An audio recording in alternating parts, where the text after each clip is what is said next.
Warahmatullahi wabarakatuh. Alhamdulillah, alhamdulillahilladzi khalaqa samawati wal arda wa ja'ala dzulmatil nur summa alladziina kafaru bi rabbihim ya'dilun walladziina khalaqakum min summa qala jalan wa jalan sama ila summa antum tamtarun wa huwa samawati wa fil ardi ya'lamu sirrakum wa jahrakum wa ya'lamu ma tasbun. Asyhadu an la ilaha illallah wahdahu la syarika lah innahu huwa ilahul wahid. Allahu la ilaha illa huwa rabbul arsyil azim. Allahu la ilaha illa huwal hayyul qayyum. Allahu la ilaha illa huwa rahmanur rahim. Mengawali majelis kita pada kesempatan ini, marilah kita panjatkan puja dan puji syukur kepada Allah Ta'ala atas kesempatan yang masih diberikan kepada kita, dan marilah kita semakin mendekatkan diri kepada Allah. Mudah-mudahan Allah ridho atas perjuangan yang kita lakukan, dan senantiasa kita semuanya tetap berada di jalan Shirathul Mustaqimnya, jalannya yang lurus, tuntunan yang kokoh. Saudaraku yang dimuliakan Allah, pada kesempatan yang sangat berbahagia ini kita akan sejenak meninggalkan kesibukan dunia dan marilah kita mengkaji, mendalami petunjuk Allah yang ada di dalam Al-Quran. Dan mudah-mudahan kita semuanya diberikan pemahaman sesuai dengan kewarasan kita. Kita akan berbicara antara iman, takwa, dan kewarasan. Mudah-mudahan kita semuanya nanti memperoleh pemahaman yang sesuai yang dikehendaki Allah. Saudaraku, bahwa di dalam ajaran Islam yang disebut dengan rosyid ataupun akal sehat, atau yang bahasa kita disebut dengan kewarasan, adalah salah satu syarat utama bagi seseorang untuk dianggap sebagai mukallaf. Mukallaf itu artinya bahwa beban hukum ataupun syariat itu sudah diberlakukan atasnya, sehingga secara langsung berkaitan dengan sahnya keimanan dan tanggung jawab di dalam beragama. Beriman itu melibatkan tindakan sadar seperti bertawakal, mengamalkan akhlak mulia, dan memenuhi syariat. Iman itu setidak-tidaknya memiliki 3 unsur, yaitu keyakinan di dalam hati, kemudian diucapkan dengan lisan, dan tidak cukup sampai situ, tetapi perlu dengan pembuktian dengan perbuatan. Jika salah satu unsur itu hilang, maka keimanan itu tidak lagi menjadi sempurna. Ungkapan bahwa iman tanpa perbuatan adalah mati. Hal ini menegaskan bahwa hanya percaya saja dalam hati tanpa diwujudkan di dalam perbuatan atau di dalam amal adalah semuanya itu sia-sia. Bahwa iman itu memerlukan kewarasan, ada beberapa poin yang perlu kita berikan sebagai berikut. Di antaranya 1, ada ungkapan syarat bertakwa itu memerlukan akal sehat, memerlukan akal yang waras. Hal ini sangat tepat. Di dalam Islam, takwa bukan sekedar ritual ibadah formal, melainkan kesadaran penuh dan kehati-hatian di dalam bertindak yang menuntut fungsi akal sehat yang optimal. Mari kita simak surat ke-59 ayat 18. A'udzubillahi minasyaitonirrajim. Bismillahirrahmanirrahim. Ya ayyuhalladzina amanu taqullaha wa tanzur nafsun ma qaddamat lighadi wa taqullaha innallaha khabirun bima ta'malun. Wahai orang-orang beriman, di sini yang adalah orang-orang beriman, bertawakallah kepada Allah, bertakwalah kepada Allah, dan hendaklah setiap diri memperhatikan apa yang telah diperbuat untuk hari esok, untuk akhirat maksudnya. Dan bertawakallah kepada Allah, sesungguhnya Allah mengetahui apa yang kamu kerjakan. Ayat ini mengingatkan bahwa Allah mengetahui segala amal perbuatan, sekecil apapun, baik yang tersembunyi maupun terang-terangan, semuanya diketahui oleh Allah. Oleh karena manusia untuk merencanakan amal kebajikan bukan hanya merencanakan urusan dunia yang semata-mata ukurannya adalah duit dan duit melulu, tetapi lebih dari itu. Ayat ini diawali dengan ya ayyuhalladzina amanu, wahai orang-orang beriman. Hal ini menunjukkan bahwa perintah takwa itu adalah konsekuensi logis dari keimanan. Yang kedua, bahwa orang-orang yang bertakwa itu digambarkan seperti orang yang berjalan di atas tebing dan harus penuh dengan kehati-hatian. Tentu hal ini membutuhkan kewarasan untuk mempertimbangkan dampak dari perkataan dan perbuatan sebelum bertindak. Apakah itu baik ataupun itu buruk, apakah itu ada manfaatnya atau tidak, apakah itu akan memberi jalan terang bagi para jamaah atau justru akan membawa kepada kesengsaraan. Semua harus dipikirkan dengan penuh kehati-hatian sesuai dengan petunjuk Allah yang ada di dalam Al-Quran.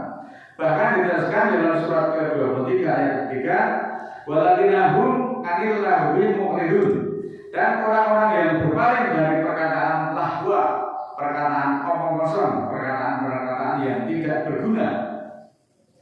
Ini perlu dipahami bahwa untuk menjaga kualitas diri, maka Allah menyuruh untuk menghindari perkataan-perkataan yang sifatnya itu hanya lahwa, hanya yang membual, hanya gedabrus, tidak ada manfaat dan nanti bisa merugikan orang lain. Segala perkataan dan perbuatan yang tidak mendatangkan manfaat, baik itu urusan duniawi maupun ukhrawi, seperti promosi yang gali-gali untuk menipu masyarakat, agar hal itu dihindari. Itu termasuk omong kosong yang tidak disukai oleh Allah.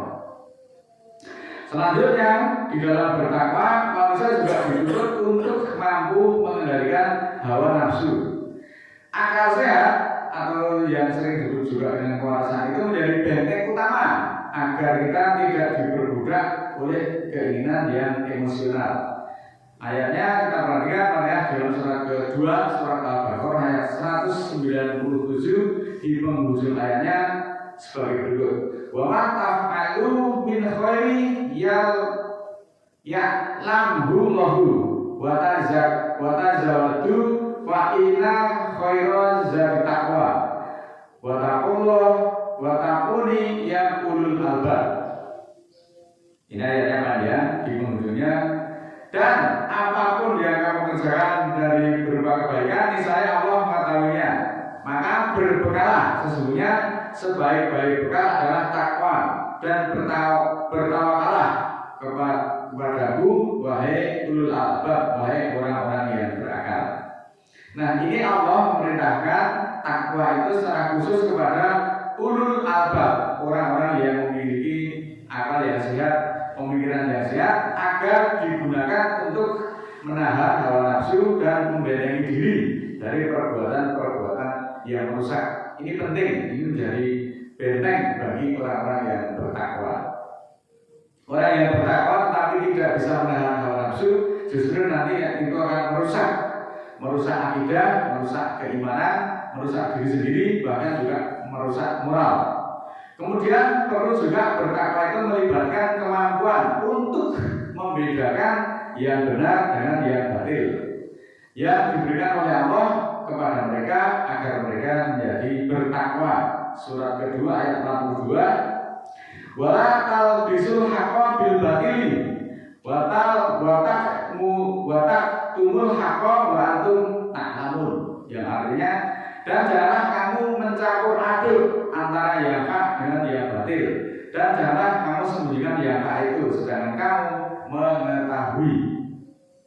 Nah, dari ayat ini Allah itu melarang memoles kebatilan dengan kebenaran agar terlihat benar, mencampur aduk antara keimanan dan kebatilan agar terlihat benar, ataupun sebaliknya itu dilarang.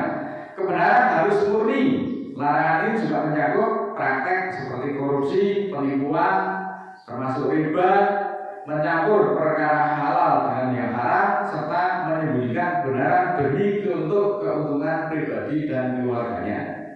Seruan untuk berinfak, bersedekah, tetapi digunakan untuk kepentingan pribadi ataupun keluarga itu sama halnya dengan korupsi dana umat. Dan mari kita perhatikan juga bahwa bertakwa itu akan mendapatkan jalan keluar.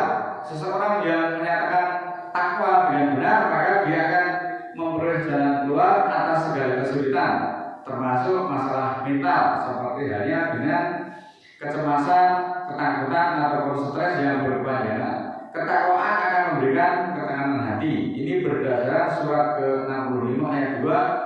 Dalikum yu'adu bihi man kana yu'minu billahi wal yaumil akhir wa man yattaqillaha yaj'al lahu mukhraja. Dan demikianlah diberikan pengajaran dengan itu orang-orang yang beriman kepada Allah dan hari akhir. Barang siapa yang bertakwa kepada Allah, niscaya Allah akan mengadakan baginya jalan keluar. Kemudian surat 65 ayat 3, wa yarzuqhu min haitsu la yahtabisu wa man yatawakkal 'alallahi fa huwa hasbuhu innallaha balighu amrihi qad ja'alallahu likulli syai'in qadir. Dan akan memberinya rezeki dari arah yang tidak disangka-sangka. Dan siapa yang bertakwa kepada Allah, niscaya Allah akan mencukupkan keperluannya. Sesungguhnya Allah melaksanakan urusan yang dikehendakinya. Sesungguhnya Allah telah mengadakan ketentuan bagi tiap-tiap sesuatu. Nah, melalui ayat ini Allah memberikan prioritas untuk senantiasa kita bertakwa dan berserah diri kepada Allah dalam menghadapi segala ujian. Kemarin kita sudah bahas ujian yang diterima Ibrahim begitu berat dan bertubi-tubi, tapi Ibrahim mampu menyelesaikan setiap kalimat-kalimat Tuhannya dengan baik. Ayat ini juga menjadikan solusi atas segala permasalahan hidup, baik itu ekonomi, keluarga maupun beban-beban yang lain. Selain jalan keluar, orang-orang bertakwa juga menjadikan rezeki dari arah yang tidak disangka-sangka. Selanjutnya, bertakwa itu adalah wujud tertinggi dari penggunaan akal sehat ataupun kewarasan yang dipandu oleh petunjuk-petunjuk Allah yang ada di dalam Al-Quran.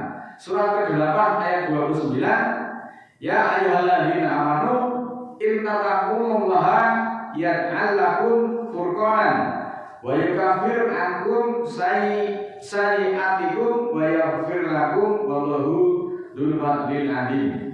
Wahai orang-orang beriman, jika kamu bertakwa kepada Allah, niscaya Allah akan memberikan kepadamu furqan dan akan menghapuskan segala kesalahan-kesalahanmu dan mengampuni dosa-dosamu, dan Allah mempunyai karunia yang besar. Muslimin muslimat yang dimuliakan Allah, kewarasan di dalam beragama itu sangat diperlukan. Beragama dengan waras berarti menempatkan keyakinan sejalan dengan akal sehat, sejalan dengan etika, dan ada kasih sayang di antara mereka. Bukan dengan cara ekstremisme ataupun fanatisme buta, taklid buta yang nanti justru akan merusak diri sendiri maupun orang lain. Agama seharusnya menjadi sumber ketenangan, bukan menjadi sumber kecemasan.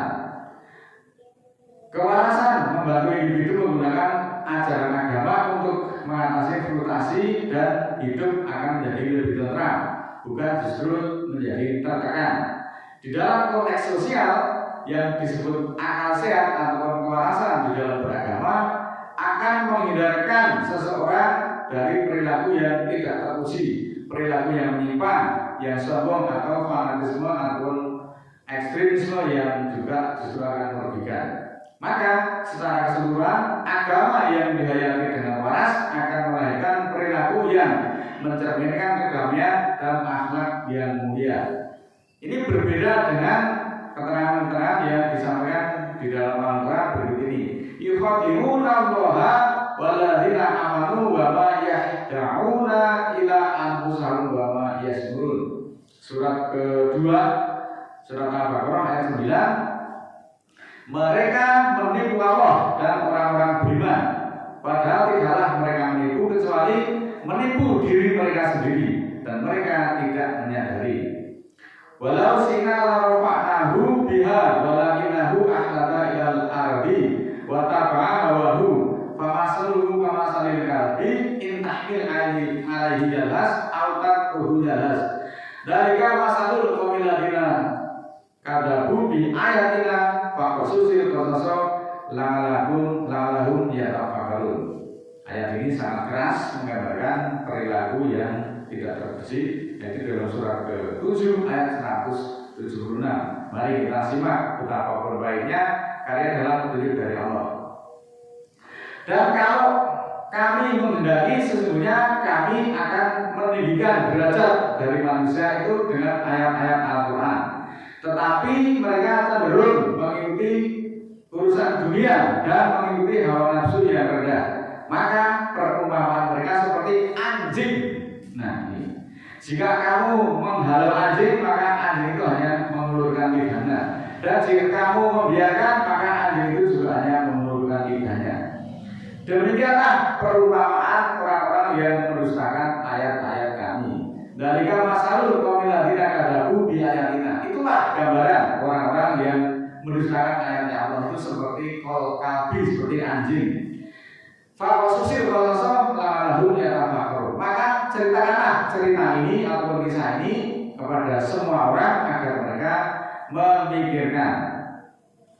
Nah, ini kemudian di dalam surat yang sama ayat 177, sa'a masalah qaumul ladzina kadzabu bi ayatina wa anfusahum kanu yadunun. Amat buruklah perumpamaan orang-orang yang mendustakan ayat-ayat kami, dan kepada diri mereka sendiri mereka telah berbuat zalim. Nah, ayat ini merujuk pada orang-orang yang mengetahui kebenaran, mengetahui ilmu, mengetahui ayat, mengetahui kitab, tetapi mereka justru mendustakannya karena lebih mementingkan hawa nafsunya sendiri. Paham akan ayat-ayat hanya dikemas untuk mengelabui para pengikut-pengikutnya, itu termasuk mendustakan ayat. Meskipun mereka mengira bahwa tindakan mereka menguntungkan karena mereka akan mendapat keuntungan dunia, tetapi yang sebenarnya mereka adalah merusak diri mereka sendiri. Akibat dari kedustaan tersebut adalah siksa akhirat dan kehinaan di dunia. Oleh karena itu, dengan hanya mengejar dunia secara berlebihan hingga mengabaikan halal atau haram, membuat manusia turun derajatnya, bahkan lebih rendah dari hewan, kata Allah, seperti anjing. Ini menjadi pelajaran yang sangat penting, bahwa kita tuh jangan sekali-kali meletakkan kebenaran itu disandarkan kepada seorang tokoh, seorang figur, public figur sekalipun, siapapun dia, apapun pangkat dan kedudukannya, apapun jabatannya, mereka itu potensi berbuat salah, baik itu disengaja ataupun tidak disengaja. Maka yang benar adalah mengikuti ayat-ayat Al-Quran, bukan mengikuti pribadinya, bukan mengikuti orangnya. Kalau yang diikuti orangnya, manakala tokoh tersebut disenggol sedikit, maka para pengikutnya itu sudah meriang, sudah kejang-kejang, sudah kemudian muring-muring, kejang-kejang, dan tidak bisa berpikir secara waras lagi. Nah, itu marilah kita jaga kewarasan kita, karena syarat beriman itu adalah waras terlebih dahulu. Mudah-mudahan Allah ridho. A'udzubillahi minasyaitonirrajim. Bismillahirrahmanirrahim. Allahumma ighfir lil mu'minina wal mu'minat al-ahya'i minhum wal amwat innaka sami'un qaribun mujibud da'wat innaka 'ala kulli syai'in qadir. Rabbana la tu'akhidna in nasina aw akhtana. Rabbana wa la tahmil 'alaina isran kama hamaltahu 'alal ladzina min qablina.